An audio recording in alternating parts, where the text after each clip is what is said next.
பேசிட்டு இருக்கீங்க, சீக்கிரம் வேலை முடியுடா. அந்த பிரிண்டிங் மிஷின் கிட்ட யாருமே இல்ல பாரு.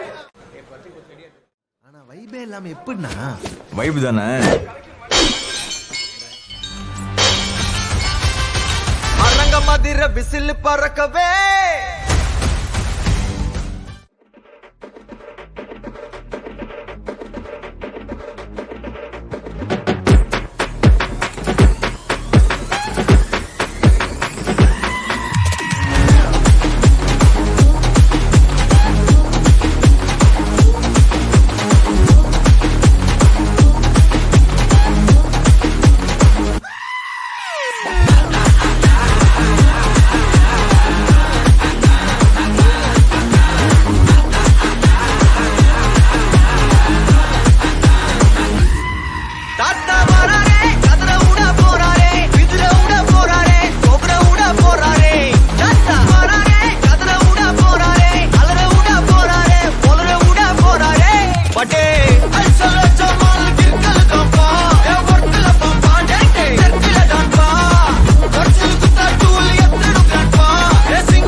சிலர மாதிரி இன்னைக்கு கெத்தானவங்களடா நாங்க.